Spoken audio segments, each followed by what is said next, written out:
Me llamo Elena Vargas. Tengo 24 años. Y durante 18 años viví en una casa que era mía sin saberlo, fregando suelos, sirviendo mesas, y durmiendo en un cuarto sin ventilación mientras mi madrastra y sus hijos disfrutaban de una vida que debía haberme pertenecido a mí. Todo empezó una noche de viernes. Mi padre, Rodrigo Vargas, había organizado una cena elegante en el comedor principal de nuestra mansión en las afueras de Sevilla. Había inversores importantes alrededor de la mesa, personas con apellidos que aparecen en las páginas de economía de los periódicos. Yo estaba sirviendo el segundo plato cuando mi madrastra, Isabel, me arrancó el móvil del bolsillo del delantal con una sonrisa venenosa. «Mirad todos», dijo en voz alta, «a ver con quién cree esta chica que es tan importante para hablar».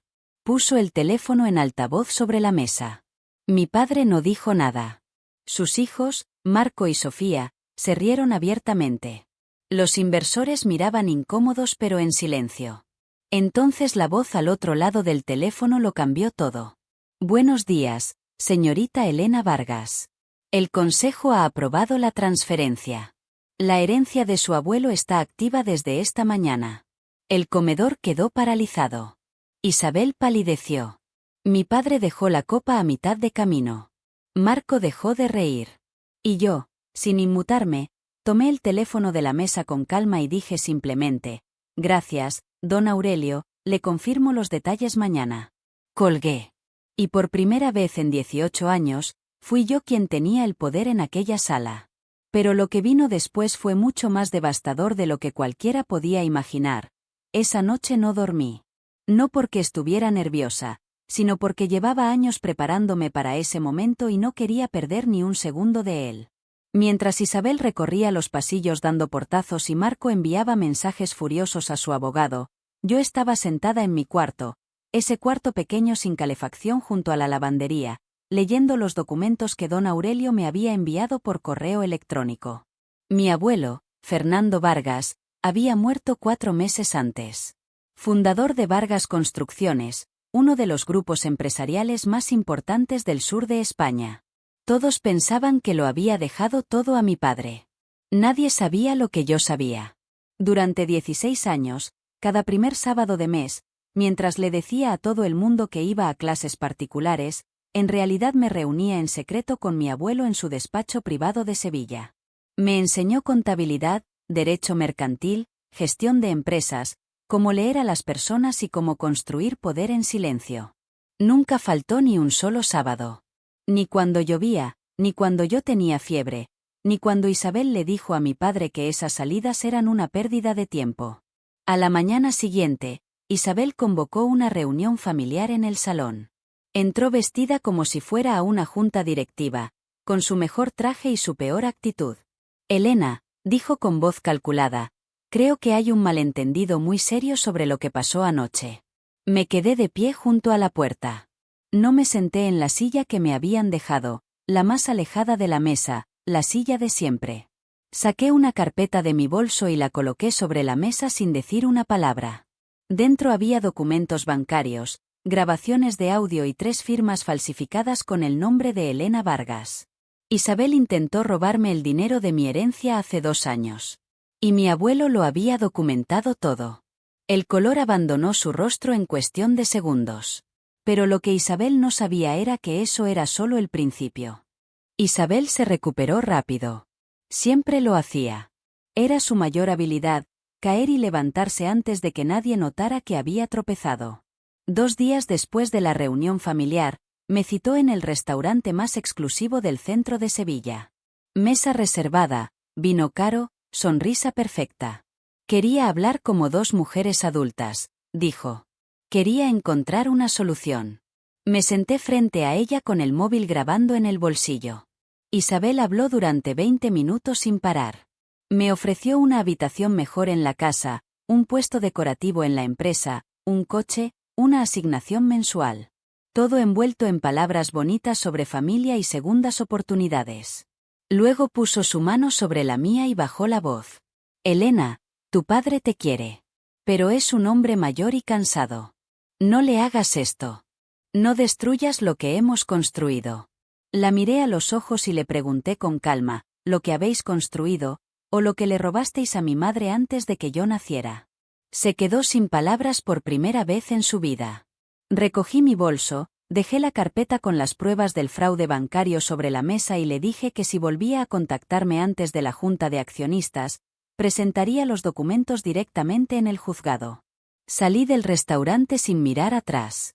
Pero el golpe más inesperado no vino de Isabel. Vino de Marco. 3 días antes de la junta, un abogado me entregó una notificación oficial.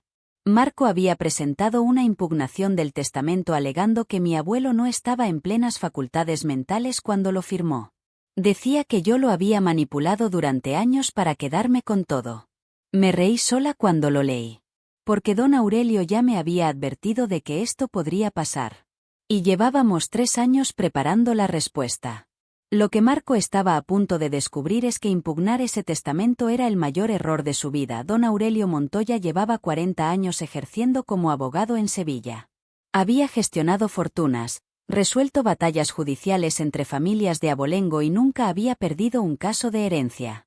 Cuando Marco entró a su despacho con su abogado de segunda fila, don Aurelio ya tenía todo preparado sobre la mesa.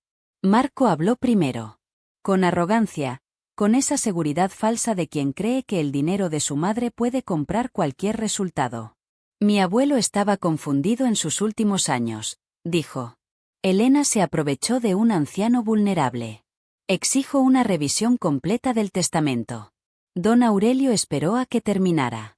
Luego abrió una caja archivadora y colocó 84 carpetas sobre la mesa, una por cada reunión mensual que mi abuelo había tenido conmigo durante 7 años.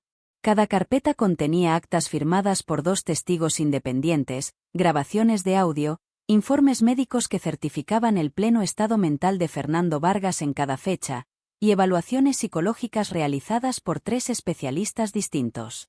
Mi abuelo no era un hombre confundido, dijo don Aurelio con voz tranquila. Era un hombre que sabía exactamente lo que hacía y por qué lo hacía. Y lo documentó todo precisamente para este momento. El abogado de Marco palideció. Marco apretó la mandíbula. Pero entonces don Aurelio sacó la segunda carpeta. La que Marco no esperaba. Transferencias irregulares desde la cuenta operativa de Vargas Construcciones hacia una empresa llamada Inversiones MV, constituida en secreto a nombre de Marco Villanueva, el apellido de soltera de su madre. 240.000 euros en 3 años, disfrazados de gastos de consultoría inexistentes. Marco intentó hablar. Don Aurelio levantó una mano. La impugnación puede seguir adelante si lo deseas, dijo. Pero en ese caso, estas pruebas de apropiación indebida se presentarán simultáneamente ante el juzgado de lo penal. Tú decides. El abogado de Marco recogió sus papeles en silencio. Marco firmó la retirada de la impugnación 10 minutos después sin levantar la vista del suelo. Esa misma noche, mi padre llamó a mi puerta por primera vez en años. Entró en mi cuarto pequeño, miró las paredes sin decoración, el colchón en el suelo, los libros apilados en la estantería metálica. Y por primera vez en su vida, no dijo nada. Solo miró. Y en ese silencio estaba todo lo que nunca había querido ver. Rodrigo, le dije con voz firme, mañana en esa sala tendrás que elegir. No entre Isabel y yo, sino entre quien fuiste y quien todavía puedes ser. Se fue sin responder. Y yo supe en ese momento que su silencio ya era una respuesta. La junta de accionistas era en menos de 24 horas. Y lo que estaba a punto de ocurrir en aquella sala iba a cambiar el nombre Vargas para siempre. La sala de juntas de Vargas Construcciones ocupaba toda la planta superior de un edificio de cristal frente al río Guadalquivir. 31 personas sentadas alrededor de una mesa de mármol blanco. Consejeros, inversores, directivos, notarios. Y al fondo, en una mesa lateral, Isabel con su traje negro, Marco con la mirada clavada en el suelo, Sofía mordiéndose los labios, y mi padre con los ojos enrojecidos de quien no ha dormido en días. Yo entré la última. Caminé hasta el asiento que don Aurelio me había reservado en la cabecera de la mesa. No en la mesa lateral. En la cabecera. Don Aurelio leyó el testamento en voz alta. Cada cláusula más devastadora que la anterior para mi familia.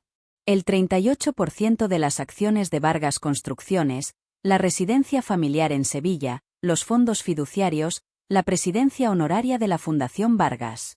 Todo a nombre de Elena Vargas, nieta de Fernando Vargas, hija de Catalina Reyes, la mujer que murió dando a luz y a quien nadie en aquella familia jamás mencionó en mi presencia. Entonces don Aurelio anunció que mi abuelo había dejado un mensaje en vídeo. La pantalla se iluminó y Fernando Vargas apareció sentado en su sillón de cuero, con su traje gris y esa mirada serena que yo recordaba de cada sábado de mi vida. La sala entera contuvo la respiración. Elena, dijo mirando directamente a la cámara, si estás viendo esto significa que sobreviviste. Significa que todo lo que te enseñé sirvió de algo. No te dejé sola porque no te quisiera. Te dejé aparentemente sola porque necesitaba que aprendieras a ser más fuerte que todos ellos juntos. Y lo eres. Siempre lo has sido. Isabel miraba la pantalla con los ojos secos y la mandíbula tensa. Marco no levantaba la vista. Sofía lloraba en silencio. Mi padre tenía la cabeza entre las manos. Mi abuelo continuó. Le dejé a Elena una decisión que yo no podía tomar por ella. Rodrigo es su padre. Un hombre débil que eligió la comodidad sobre su hija durante 18 años. Pero la debilidad no siempre es maldad. A veces es simplemente cobardía.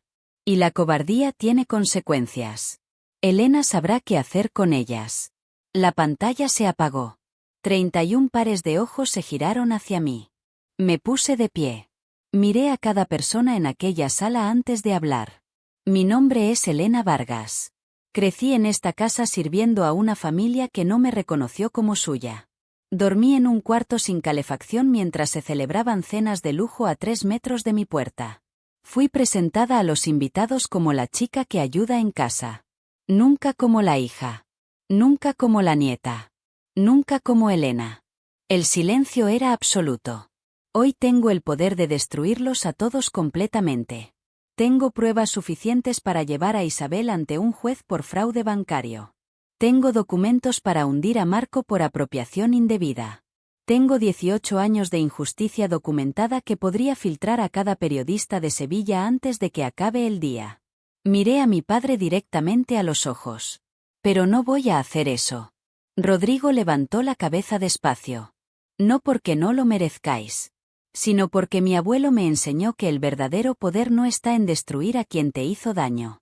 Está en elegir quién quieres ser cuando por fin puedes ser cualquier cosa. Hice una pausa. Dejé que el silencio pesara.